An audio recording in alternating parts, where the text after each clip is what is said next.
Fala aí, Leque. Fala aí, meu amigo. Rapaz, gostei do banner atrás. Hã? Gostei do banner. Pois é. Wood by Heart. É. Opa, amigo. O inglês meu tá ruim. Rapaz, como é que você tá? Tudo bem, cara. Eu trabalhando bastante empolgado com sonhos, com esse monte de coisas aí que você sempre fala pra gente. Pois é. Tô, cara. Tô com os planos aí pro ano que vem aí. Fico iniciado, cara. Você me falou sobre vir pra cá pra trazer na igreja aqui, eu gostei da ideia. Gostei. A última indicação sua, que foi o MPC, eu acho que foi você que me indicou o MPC. Gostei muito daquela galera, turma muito animada, ensinou a gente a fazer bastante coisa.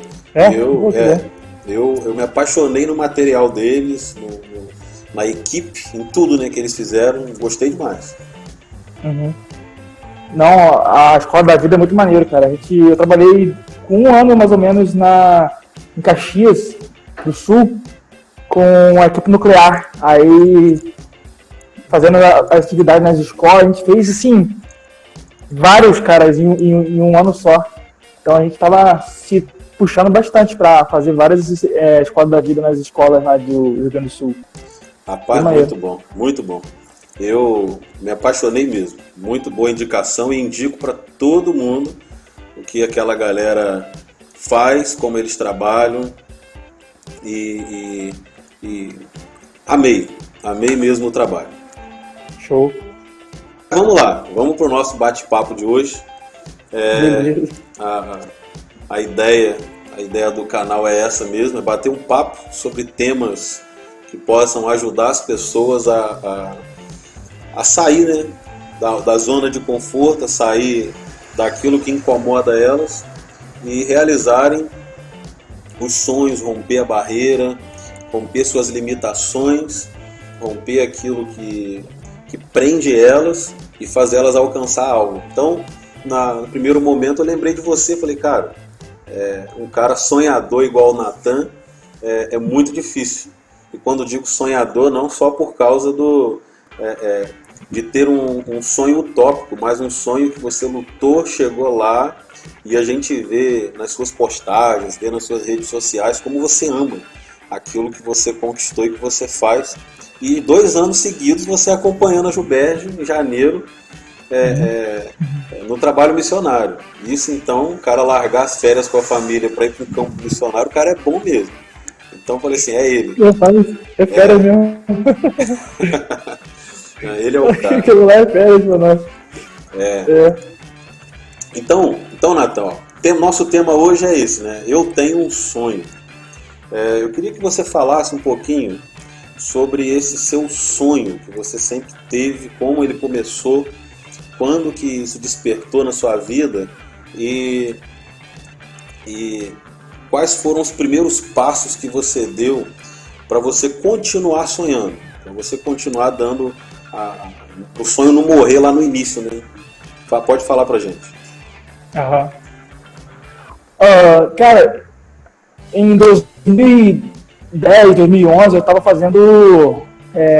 estudando no Cefet em Campos. E eu estava estudando no Cefet, aí eu fiz o técnico de informática, aí depois eu passei para fazer o IFE lá no Sistema de Informação em 2012. E então eu estava bem já encaminhado na minha vida acadêmica, na faculdade, fazendo uma faculdade federal, um curso que eu sempre quis fazer. Só que aí no retiro de 2012 eu fiquei sabendo sobre o Jesus Transforma, o projeto de evangelismo da nossa Junta de Missões Nacionais. E eu comentei com um amigo da igreja, que era seminarista, aí ele conversou com o pastor, aí as coisas foram se encaminhando. E em 2012, julho de 2012, teve a Mega Trans, a Mega Operação Jesus Transforma, que aconteceu no Brasil todo. E a minha igreja me enviou para participar desse meu primeiro projeto de missões, e foi em Belém do Pará. Eu lembro que eu estava mais ou menos em abril e maio, e eu estava perguntando a Deus para onde Deus queria que eu fosse, porque ia ter em vários lugares do Brasil, Jesus Transforma, no Sul, no Norte, no Nordeste, no Rio de Janeiro ia ter, e eu estava no Louvarte, em Casimiro de Abreu, na PIB lá, e eu conheci dois amigos que até hoje a gente se fala, lá de Bragança, no Pará. E eles eram ovelhas do pastor Tiago Marcondes, que era de Macaé e foi para lá. Aí depois, indo embora do Louvarte, caiu a ficha, cara, eu não estava pedindo Deus para mostrar um sinal, fazer alguma coisa para eu saber o local que eu tenho que ir. Aí eu entendi que era Belém do Pará. Aí então, em 2012, eu fui participar do Jesus Transforma, lá no Pará. Cheguei lá enviado pela minha igreja. E assim, eu pude, naquela experiência, saber de fato o que é um missionário, né? Como vivem, como se reproduzem, como se alimentam, essas coisas assim, na prática mesmo, né? Aí, tanto é que eu já fiquei hospedado na casa de um missionário da Junta de Missões Nacionais, o pastor Luiz Gonzaga. E a minha equipe, ela foi designada para ir para uma plantação de igreja. Era o único trabalho de plantação de igreja que estava tendo. Os outros eram mais de fortalecimento, com alguma congregação que já era formada. E eu fui para uma equipe que íamos fazer um trabalho para deixar talvez um pastor ali para dar continuidade e plantarmos uma igreja nova em Belém. E durante aquele tempo ali eu fui evangelizando, fomos fazendo peças de teatro nas ruas, evangelismo de casa em casa. E então, durante aqueles dias foi começando a surgir no meu coração uma dúvida do que eu faria depois desse Jesus Transforma.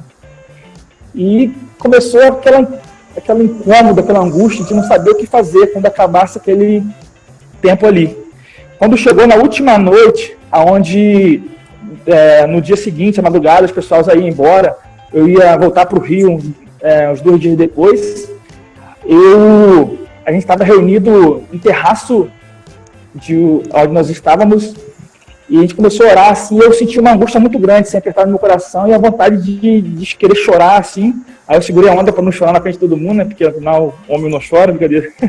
Aí segurei a onda ali e tal. Aí, quando acabou a oração, eu cheguei no pastor Edilson Braga, falei, pastor, como é que eu faço para saber qual é a vontade de Deus para a minha vida? Eu não sei se Deus quer que eu faça a minha faculdade, ou não sei se Deus quer que eu seja missionário, ou seja pastor, eu não sei, eu quero saber. E eu perguntei a ele assim, eu lembro que ele falou mais ou menos assim, que quando você faz a vontade de Deus, Deus te dá paz. E quando eu pensei assim, ele que não mexe dos magos assim, já sumiu, alguém chamou ele, já foi embora, e deixou aquela questão, tá, mas como é que eu faço para saber, sentir paz e tal? E aquilo estava me incomodando muito, já aquele clima de despedida também. Aí eu desci lá de onde nós estávamos e fui numa salinha e sozinho, me ajoelhei ali, aí eu comecei a chorar, cara. Aí eu desabei em água, em choro. Depois, assim, eu fiz uma oração, falei, Deus, tá bom, Senhor, se for da sua vontade que eu seja mesmo um missionário, eu estou disposto. Se for da sua vontade que eu tenha que vir para o Pará ou para outro lugar, eu estou disposto, se eu tiver que largar minha faculdade, a minha vontade, meus sonhos que eu tenho da minha vida, até mesmo do convívio da minha família, para servir assim, em missões, eu estou disposto, eu aceito. Aí quando eu terminei de orar ali, cara, eu levantei. Na hora que eu levantei, eu senti algo que eu nunca tinha vivido na minha vida. Foi como se toda aquela angústia tinha ficado ali naquelas lágrimas no chão. E eu senti uma paz muito grande, cara. Eu senti parecia que eu podia sentir uma presença de Deus, uma atmosfera, parecia que foi uma demonstração assim da paz que acho que Paulo vai dizer, a paz que excede todo entendimento, algo que eu senti algo muito forte, um pouco da paz que o pastor tinha falado antes. Então aquilo ali para mim foi como se fosse uma epifania na minha vida, assim, que confirmou, que selou, e que eu não tive dúvida depois que eu vivi algo, talvez assim, sobrenatural, especial com Deus, e que me deu convicção para depois voltar para o Rio de comunicar com a minha família, com o meu pastor, com a minha igreja. Então, a partir daquele encontro ali, em oração ali, eu saí com convicção. Eu acho que essa é uma palavra muito chave para quem tem um chamado para missões, para pastorado, ou para algum que entende que Deus tem te direcionado para alguma direção. A convicção. Porque a convicção é que vai te fazer caminhar mesmo quando tudo tiver dizendo que não, mesmo quando as portas se fecharem, você vai continuar focado. Então essa foi assim a história um pouco da como eu tive o chamado de missões. Né? Eu me lembro no final do Promise desse ano, né, que como foi difícil assim, a gente vir embora, né, vivendo aquele momento, você falando aí sobre o que eu vou fazer depois, e eu me lembro um pouquinho desse sentimento. Mas você deu continuidade a isso, graças a Deus você está aí fazendo esse... Você pode falar um pouco desse aí, Word My Word by Heart. My Heart, isso. Você pode falar um pouquinho pra gente? Uhum. O Word by Heart, ele é uma escola de segundo nível da Jocum, que nós nos propomos a memorizar um evangelho e palavra por palavra, para contarmos como se fôssemos testemunhos oculares, com objetivo de ensino para a igreja ou para evangelismo. E é uma ferramenta assim, muito forte, principalmente em locais onde a cultura oral é muito forte. Então, contar histórias, chegar para algum lugar e contar as histórias. Aqui na Jocum Maringá, nós estudamos o Evangelho de Lucas. Eu estou aqui desde setembro, semana por semana, pegando textos, memorizando. E agora, esse final de semana, nós temos a apresentação final. Então, assim, algo que eu tenho tido o privilégio de estudar aqui nesse tempo. E minha intenção para o ano que vem é já colocar o pé na estrada, cara. Sair por aí através da Jocum. A Jocum te dá muito suporte de base, né? Então eu tenho bases da Jocum para ficar no Brasil, em todos os estados do Brasil, e depois, quem sabe, pro mundo, assim. Então a minha ideia é sair de estado em estado em base de Jocum, ficar hospedado nas bases e fazer trabalho com a igreja local ou até mesmo com a própria base, de fazer proclamação, compartilhar em praças públicas, em igrejas, dar workshops. Então eu estou com isso muito forte no meu coração para o ano que vem, de colocar um violão nas costas, a mochila, e sair aí de estado em estado, base em base, igreja em igreja, para poder compartilhar, passar um pouco do método do Word by Heart e também contar essas histórias nas ruas e praças também. Natan, você é um jovem ainda, 28 anos, é bem novinho ainda, bem mais novo que eu. E além, eu estava vendo aqui a mensagem que você me mandou, você é professor de música, de história e formado em teologia. Agora, olhando para a juventude de hoje, olhando para os jovens de hoje, né, da sua idade, mais novos que você ou mais velhos que você, por que você acha que a maioria das pessoas abandonam os sonhos? Porque assim, sonhar com algo não é tão fácil. A gente sonha quando a gente está próximo do sonho ali, como você mesmo disse, né? O que eu vou fazer depois disso? Por que as pessoas abandonam isso? O que você acha que leva as pessoas a abandonarem os sonhos e viver qualquer outro tipo de vida? Cara, eu fui assim, sempre as coisas para mim não foram assim, eu fui crescendo em um ambiente não muito fácil, né? Então eu aprendi com meus pais, com meu pai, com a minha mãe, assim, que as coisas elas requerem um certo esforço, uma dedicação, precisa estudar para poder alcançar alguma coisa, precisa se dedicar. Então eu até estava vendo um vídeo que é bem sobre isso aí, né? De um filósofo brasileiro dizendo que vaca não dá leite. Vaca não dá leite, você precisa tirar, né? Precisa lá de manhã cedo, tem um esforço. Então, a gente tem que entender que aquilo que Deus fala na sua palavra, né? Que se de Deus não se zomba, aquilo que você plantar, você vai colher. Então, a gente tem, eu tenho um sonho. Meu sonho é trabalhar com plantação de igrejas, trabalhar com evangelismo, trabalhar com plantar algumas igrejas e tal. E eu sei que eu ainda não estou nessa função, mas eu preciso olhar para daqui a 50 anos e pensar, cara, que passo eu posso dar para daqui a 3 anos eu estar mais próximo desse meu objetivo de plantar tantas igrejas? Então, é preciso planejar, preciso orar, preciso dar pequenos passos. É aquele negócio, né? Tem que...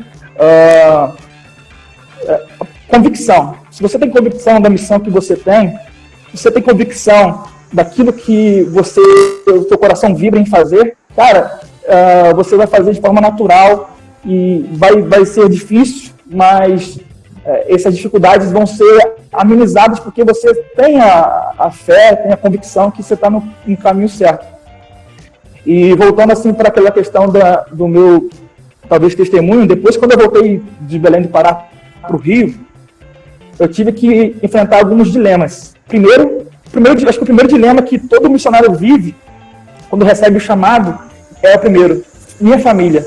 E minha família? Quem vai pregar para minha família? Quem vai testemunhar para minha família? Como se nós fôssemos os responsáveis por gerar a salvação na vida deles. Então, Deus foi tratando no meu coração e eu comecei a orar, comecei a até mesmo compartilhar de forma mais intencional da palavra com os meus familiares. E Deus usou o meu pastor uma vez, de púlpito. Ele falou mais ou menos assim: quando Deus te mandar você cuidar da família de alguém, Deus estará cuidando da sua família. E aquilo para mim foi algo muito forte, sim. Então, eu entendi que a minha família, ela pertence a Deus e eu não posso requerer para mim uma responsabilidade que não é minha. A minha responsabilidade é dar testemunho, pregar com aquilo que eu vivo, aquilo que eu creio. E, cara, Deus fez uma obra de salvação tremenda na minha família. Minha tia veio se converter, minha avó veio se converter Deus fez uma obra muito grande na minha família. Então, eu acho assim que... E depois eu estava pensando sobre isso e eu comecei assim depois que eu tive chamado em 2012, eu comecei a ler a Bíblia sistematicamente, li várias vezes a Bíblia, e então, assim, teve uma hora que eu cheguei no texto de Marcos 10, 29, que Jesus fala ali com Pedro, né, que aquele que, por amor a mim e do Evangelho, deixar casas, pais, mães, por amor de mim, receberá também 100 vezes mais casas, pais, irmãos e também perseguições. Então, hoje eu vejo que isso já está se cumprindo na minha vida, né? Porque base do Jocum, tenho lugar para ficar em vários lugares, assim, a igreja para poder, de fato, isso já se cumpriu, tem se cumprido na minha vida. E um dos segundos obstáculos que eu tive foi a questão da pouca experiência. Eu tinha 19 para 20 anos. E eu voltei de Belém do Pará já decidido a voltar para o Pará, para o Rio. E a minha ideia era voltar em janeiro para poder fazer o seminário, iniciar o seminário de teologia lá na FATEB, Faculdade Batista Equatorial, e poder ajudar na plantação de igrejas que nós começamos no Jesus Transforma. Só que aí eu tive algumas situações na minha igreja, por exemplo, foi feita uma comissão para averiguar se me enviariam ou não. Então, por talvez ser algo muito recente, ser algo era algo muito novo, assim, a minha igreja optou por não me enviar em janeiro. Para mim foi algo muito complicado na época, entender que foi um não era para ir e tal. Aí, cara, passou 6 meses e eu todo dia eu tava com aquele incômodo no coração de saber que que eu precisava voltar para o Pará para fazer alguma coisa lá, servir. E aí passou um tempo, o pastor que nos recebeu para fazer o Jesus Transforma em Belém, ficou sabendo dessa minha vontade de ir para lá ajudar.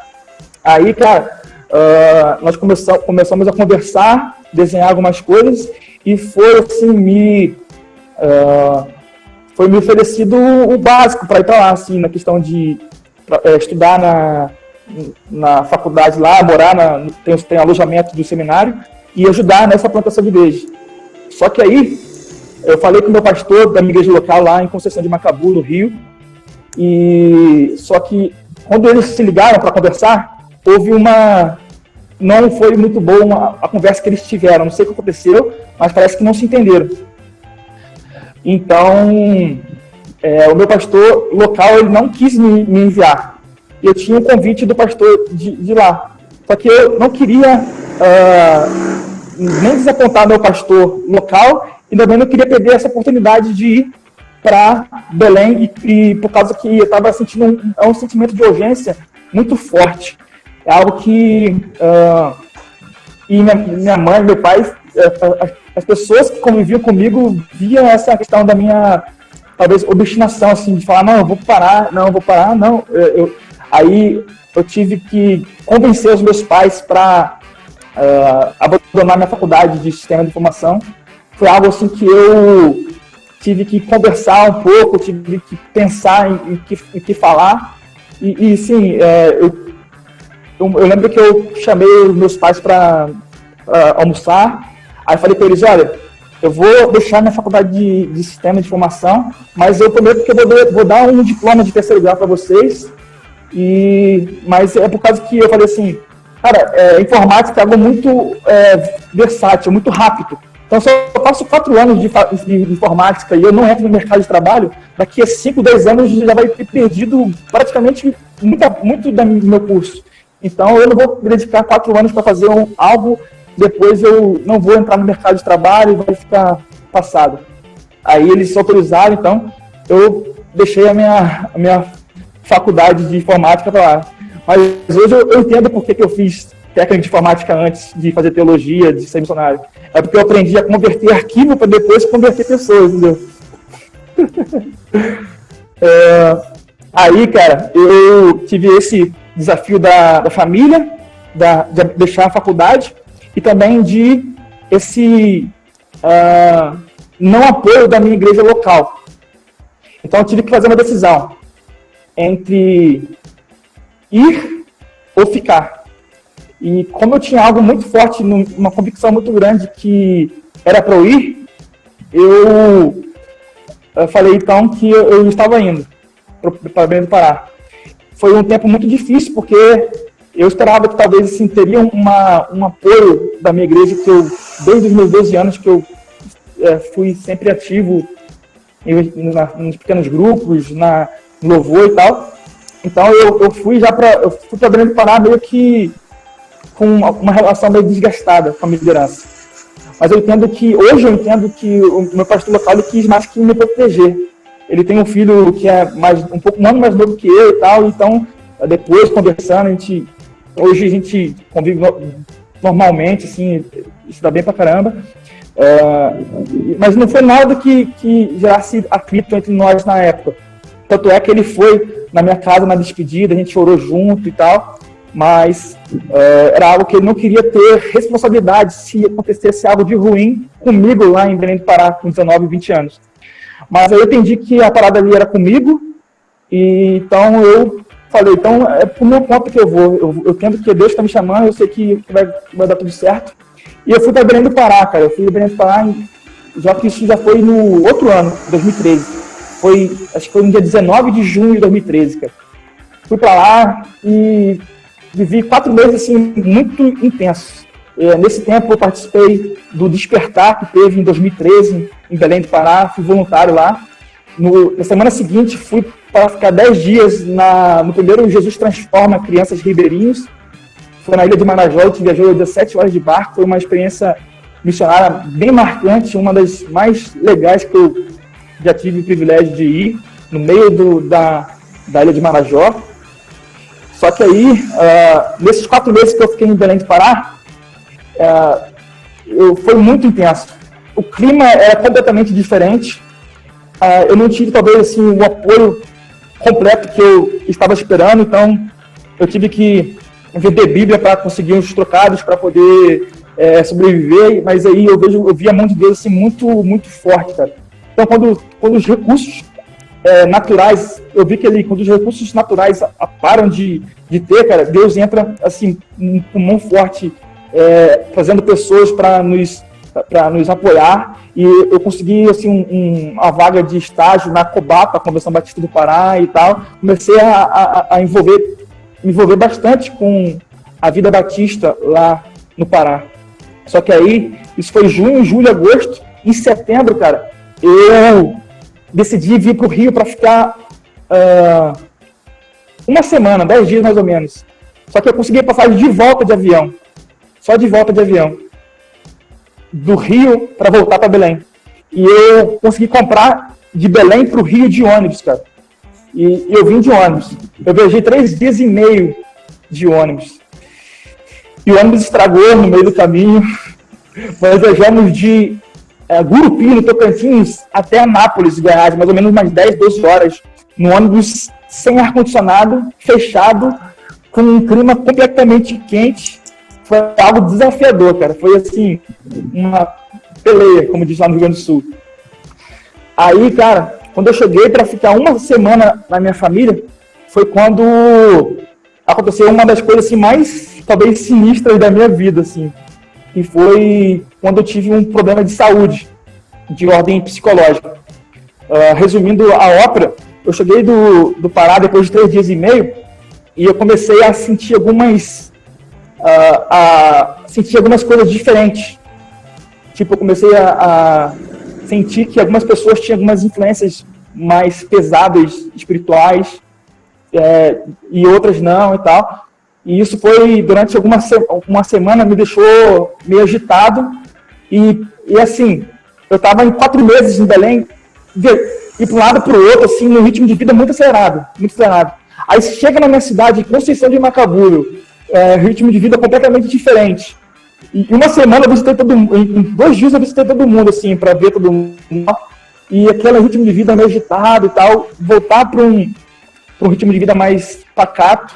Aí tinha toda essa questão de, talvez, eu entendo que houve questão bem espiritual, assim, talvez, e comecei a sentir algumas coisas, ver coisas, ou escutar, e isso, depois de uma semana sem dormir direito de noite, desencadeou num surto de esquizofrenia, que o resultado disso foi que eu fiquei 2 dias internado no hospital sedado.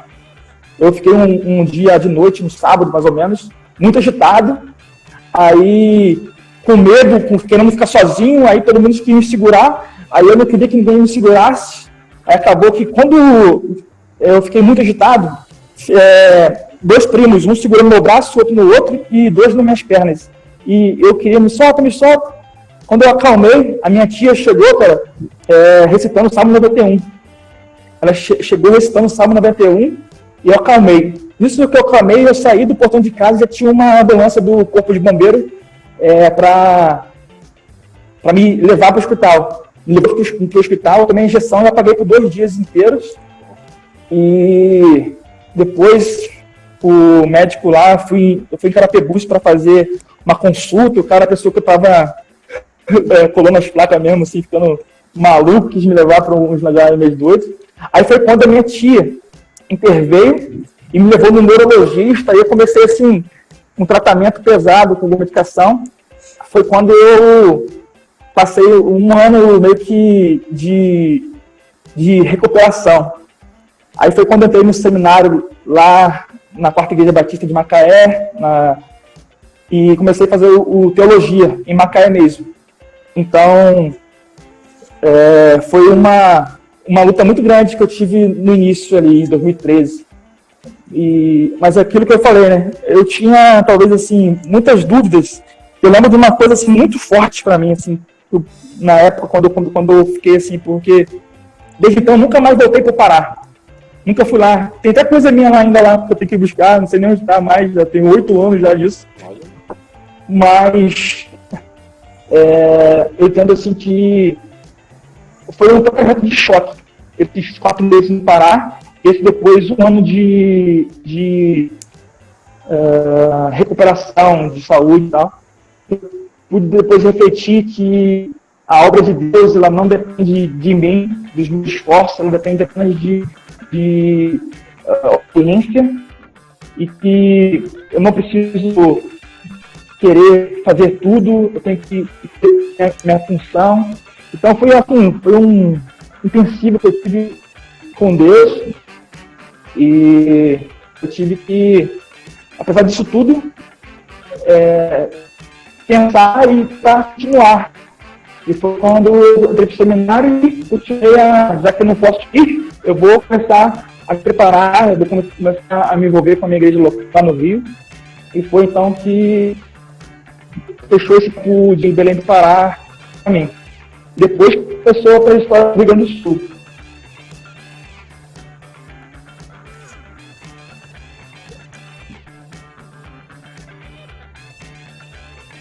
Rapaz, pelo que você falou, além de muito obstáculo que você enfrentou, no início você só tinha a porta fechada, uma atrás da outra.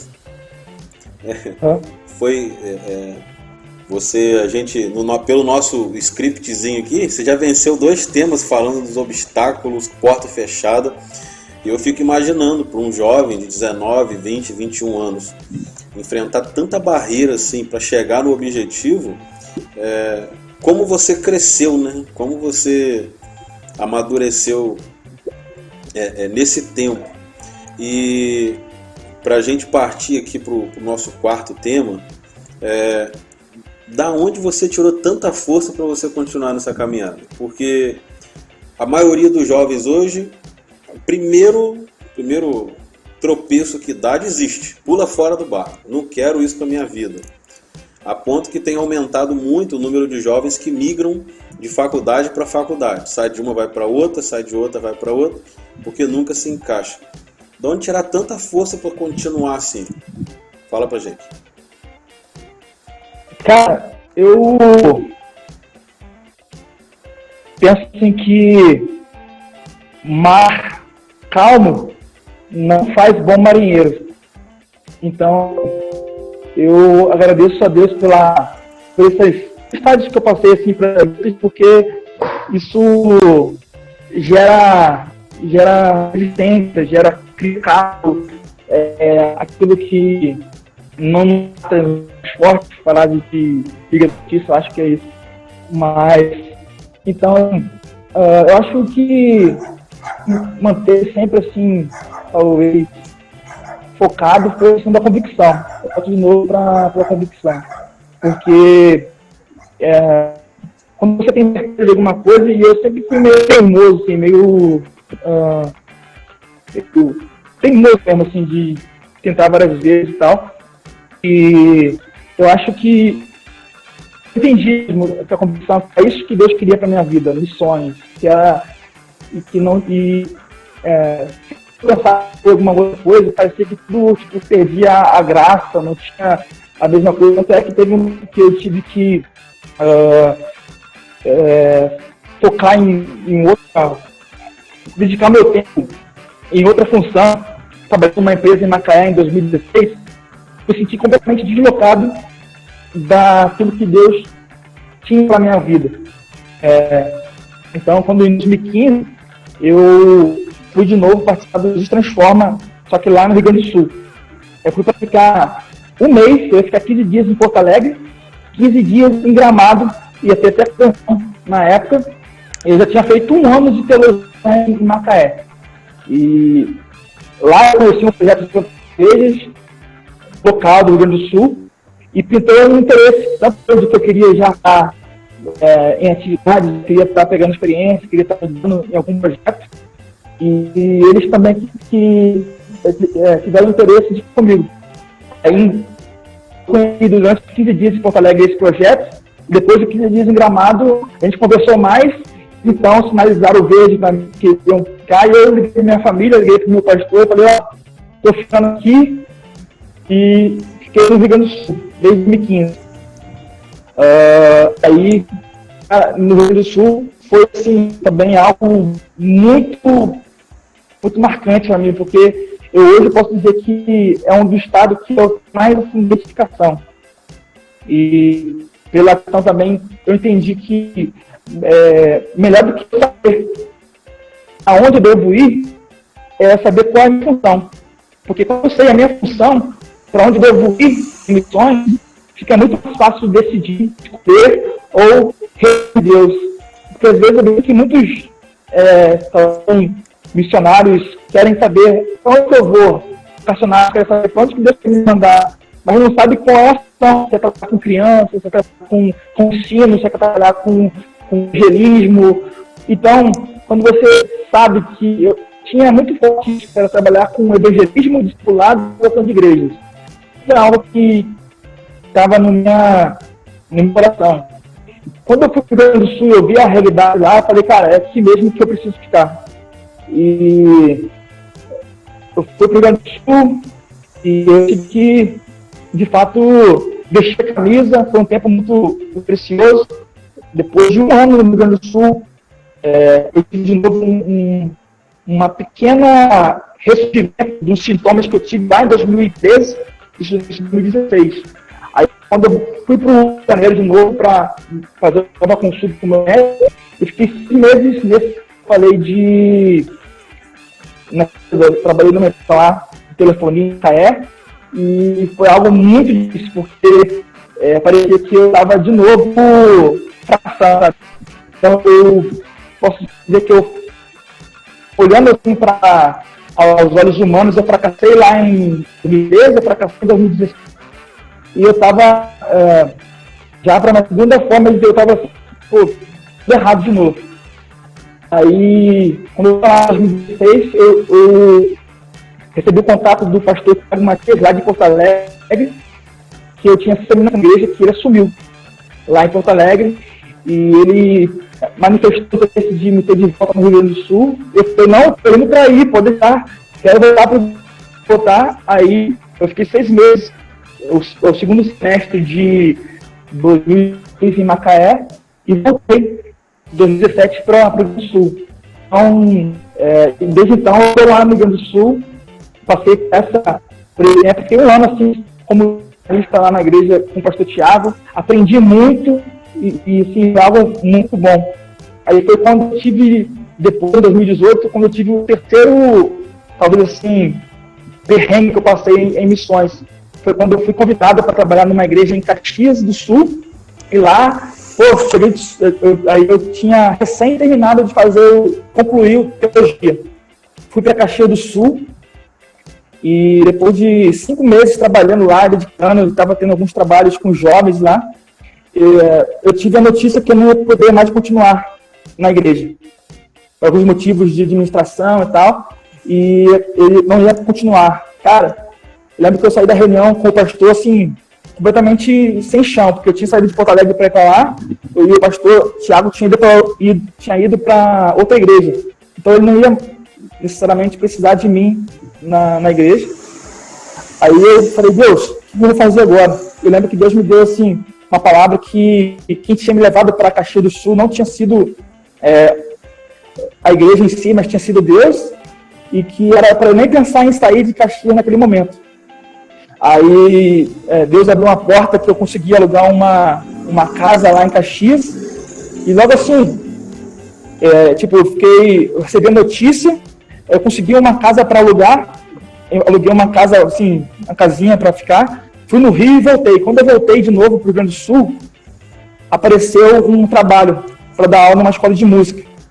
Aí eu trabalhei na escola de música durante 1 ano. Nesse tempo foi quando eu comecei a me envolver como MPC. Aí, cara, a liberdade que eu tinha por estar em Caxias, sem estar preso dentro da igreja, eu pude me dedicar com a MPC. Aí eu fui, então, trabalhando com uma equipe nuclear, a gente fez, cara, várias escolas da vida. A Escola da Vida, para quem não sabe, é um trabalho da MPC, Mocidade para Cristo, no qual a gente faz, durante uma semana, atividade de palestra nas escolas. A gente fala sobre vários temas, violência, drogas, família, e no final a gente fala sobre o amor de Deus. Eu costumo dizer que é como pescar com rede dentro da escola.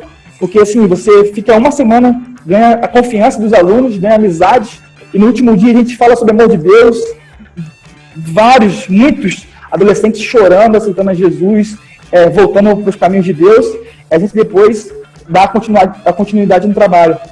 Aí, então, eu comecei a caminhar na MPC e eu entendi de Deus que o meu chamado não era só Rio Grande do Sul, não era só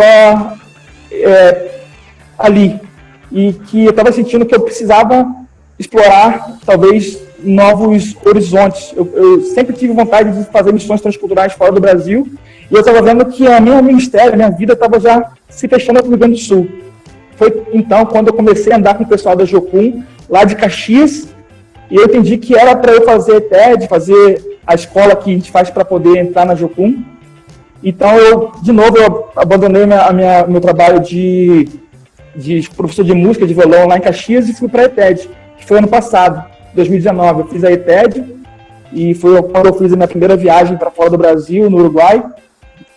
E então, hoje eu estou na Jocum, servindo na Jocum, e eu vejo que até mesmo talvez o fracasso ou a crise que eu tive em 2018, quando eu tive que sair da igreja de forma meio que inesperada, isso me levou para servir um ano na MPC e depois estar na Jocum. Então, também é um pensamento que eu tenho assim que, cara, Deus não desperdiça nossas dores. Deus não desperdiça nossas crises, e tudo que nós vivemos, se nós pararmos para pensar, Deus tem um porquê. Eu lembro de José, né? José, ele tinha todos os motivos para desistir. José, ele tinha todos os motivos para largar tudo, mas ele, depois de ser traído lá na casa de Potifar, depois de ser esquecido na prisão, depois de ser vendido por seus irmãos, ser negado e tal, ele continuou ali e deu no que deu, né? Depois ele foi segundo o homem mais importante do planeta no Egito ali. Então, aquilo que eu volto para o que você falou, né? As dificuldades, elas existem ou para nos matar ou para nos fortalecer. E eu, através da convicção, da fé que eu tinha do meu chamado e de que Deus estava comigo em todos os momentos e que de fato todas as coisas cooperam para o bem daqueles que amam a Deus e são chamados segundo o seu propósito. Então esses princípios me mantiveram caminhando, mesmo quando as coisas não estavam tão bem. Vou anotar essa frase que você disse aí, que ficou bonita, rapaz. Dificuldade. Não tá saindo áudio, não. Ah, é. Vou anotar essa frase que você disse aqui, depois eu vou fazer um bannerzinho só para você. Com isso, as dificuldades vêm ou para nos matar ou nos fortalecer. Ficou bonito, rapaz. Foi mesmo. Sabe por quê? Porque eu achei que ficou bonito, porque a maioria das pessoas hoje, elas acham que as pessoas conquistam algo ou chegam em algo de um modo muito fácil. Igual vai olhar para você hoje, até aconselho a você que está vendo o vídeo, né? Entra lá e segue o Natan lá nas redes sociais. Eu vou deixar embaixo no YouTube todas as redes sociais do Natan. Vai olhar e ver ele, poxa, viagem no Uruguai, viagem em Belém, lá em Caxias do Sul, Rio de Janeiro. Poxa, rapaz nasceu num berço de ouro e está passeando o mundo dizendo ser missionário. Quem olha assim vai achar que os pais do Natan têm dinheiro sobrando no bolso para injetar nele e fazer essas viagens. Mas não sabe o quanto ele suou, quanto ele sofreu, quanto ele chorou para chegar onde ele chegou hoje. Hoje, carregando essa bandeira da Jocum, se você não sabe, entra lá, jocum.org.br, você vai ver o trabalho fantástico que a Jocum faz no mundo. Entra também em mpc.org.br, você vai ver o trabalho lindíssimo que a MPC faz. A MPC, eu me apaixonei na MPC, Nathan, porque eles treinam as pessoas para serem missionários na cidade delas. O que eu achei mais fantástico foi isso. E vocês vão ver como é difícil mesmo chegar à conclusão do sonho e dizer assim: conquistei, cheguei lá. Nathan, para a gente não estender muito, se você pudesse falar para o mundo assim, algo sobre realizar o sonho, se você pudesse olhar na cara de um jovem hoje, de um jovem que está querendo desistir de tudo, o que você falaria para ele? Continue, não desista. Assim, eu creio que Deus, ele tem um propósito para nossa vida. Parece meio clichê, mas não é, cara. É verdade. É algo assim que nós podemos confiar de fato. A primeira verdade é que Deus nos ama e pagou o preço de entregar Jesus para morrer por nossos pecados e nos salvar. E a segunda verdade é que essa salvação, ela não pode ser só para mim. Ela não pode ser um presente que eu guardo, escondo e protejo, não. Ela é um presente que eu preciso, quanto mais eu entrego, quanto mais eu compartilho, mais eu recebo, mais eu usufruo desse benefício, dessa bênção, Então, quando eu entendo que eu tenho a salvação em Deus, eu tenho a consciência e a missão e a responsabilidade de levar outras pessoas a pelo menos ouvirem sobre isso. Então, cara, não desista, creia em Deus, creia naquilo que Ele tem para a sua vida e aguenta firme. Aguenta firme porque o bom das tempestades é que elas vêm, mas elas vão também, né? E lá no Uruguai eu estava lá, uma noite lá, a gente pegou uma tempestade assim muito forte, um tufão lá, e o pessoal acordou assustado, eu também assim, eu falei, cara, eu vou perder meu noite de sono não, vou dormir. Eu continuei dormindo lá, mas assim, a questão, ela vai vir, vai balançar tudo, mas ela vai embora. Muito bom. Eu li essa semana uma frasezinha dessa de traseira de caminhão. São frases inteligentes. São frases inteligentes que estava escrito assim: quem quer ver o arco-íris tem que aprender a gostar da tempestade. Eu falei, fantástico. E é assim que você encerrou. A gente não pode ter medo de continuar, não. É olhar para a tempestade e pensar, ela vai passar. Ela vai passar. Então, Natan, obrigado mesmo, tá? Por esse tempo que você se dedicou aqui a mim, a gente, né? A compartilhar um pouco com sua experiência de vida. Obrigado, porque desde da primeira encontro nosso missionário, você tem abençoado muita vida, a vida de outras pessoas. A gente vê no campo missionário, quando você está lá junto com pessoas, como você ama esse negócio, como você gosta disso. Isso está no seu sangue. Se você não fizer isso, eu acho que você não consegue nem fazer outra coisa, como você deixou bem claro no vídeo. O meu desejo é que Deus continue te abençoando muito, tá? Mas Deus continue te abençoando sobremaneira.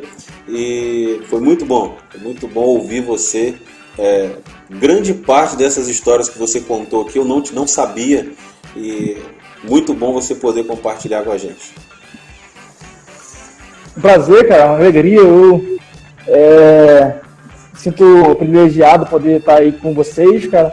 E assim, quando eu descobri o Promise, eu falei, cara, não, eu tenho que participar, né, cara?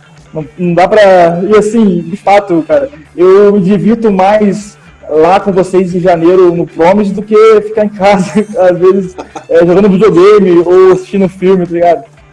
Aí a gente vai lá, brinca, conhece pessoas novas, fala do amor de Deus, brinca e assim, e é sempre um prazer aí, eu fico feliz de poder somar com a Gilberto também, com a minha terra. E é isso aí, cara, precisar, estamos aí. Show de bola. Assim encerramos mais um vídeo do nosso canal Mentorando. Então, compartilhe esse vídeo, curta aqui no canal, se inscreva, mande esse vídeo para todas as pessoas que estão querendo desistir, que estão com vontade de pular fora dos seus sonhos, e vamos continuar sonhando, porque a tempestade vai passar, né? Como o Natan disse. E logo depois que ela passa, vem todo um dia maravilhoso para a gente enfrentar. Até o próximo vídeo e um forte abraço a todos.